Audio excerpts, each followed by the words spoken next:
After its Cannes premiere, Johnny Depp's comeback film Jean du Barry performs well at the box office in France. The comeback film of Johnny Depp, Jean du Barry, directed by May Wen, was met with a 7-minute standing ovation on the opening night of the Cannes Film Festival and has since won over French moviegoers. The costume drama, in which Depp plays Louis XV of France in his first major role in 3 years, has been performing well at the French box office, demonstrating that the controversial actor is still marketable, preferably in France. The film was widely released by Le Pacte on 650 screens and has grossed nearly $4.1 million from more than 550,000 tickets sold in 2 weeks, according to Comscore France. Currently playing across 800 screens, the film got mixed reviews in Cannes, but still has the potential of selling up to 850,000 tickets, according to Eric Marty at Comscore France. Jean du Barry is doing the job. It's a well-polished film with good production values and it attracts a very large public, Marty says, adding that Johnny Depp is still popular in France.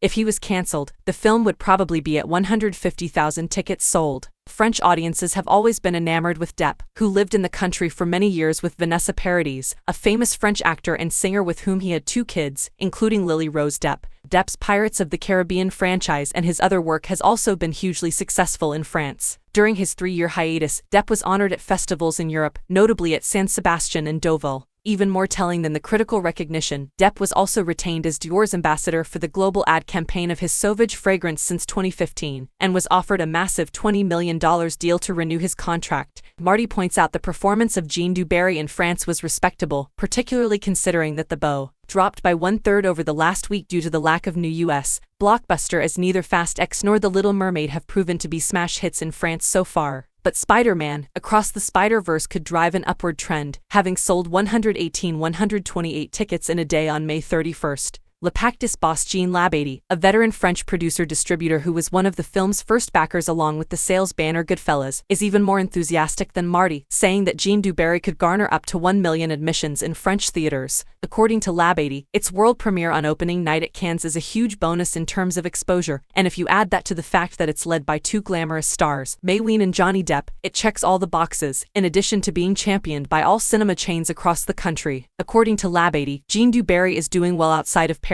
and is performing slightly better in multiplexes than in art house theaters. The lead role of Jean Vaubernier in Jean du Barry is played by May Wen. She is a working-class woman in 18th-century France who rises through the social ranks and falls in love with King Louis XV. She is socially outcast in the Versailles Palace because of her working-class background. The movie's acclaimed supporting cast includes Benjamin Laverne, Pierre Richard and Melville Poupard. Over the last 3 years, Depp made headlines for his ongoing legal battles with ex-wife Amber Heard, which culminated in a defamation trial won by Depp in December. The film's promotion doesn't appear to have been negatively impacted by a scandal involving May Wen, who admitted to spitting on Edoui Plenel, the editor-in-chief of Mediapart magazine, while being interviewed on the talk show Quotidien on the eve of the film's premiere. Like Depp, May Wen is also a popular figure in France. Her 2011 film Police won the jury prize at Cannes and sold over 2.3 million admissions, while her 2015 film Monroy won Best Actress for Emmanuelle Bercot and sold over 483 admissions. Her previous film DNA had its theatrical run cut short in 2020 because of the closures of cinemas during the pandemic. Jean du Barry hasn't yet had a U.S. contract signed by Goodfellas, but it's thought to have sold in several significant international markets. Le Pacte, Goodfellas, Netflix, which pre-purchased second window rights for France only, French pubcaster France Televisions, and Red Sea Film Foundation all contributed to the financing of Jean du Barry through the production company Why Not. The movie had a $22 million budget and was filmed on site around France, including Versailles.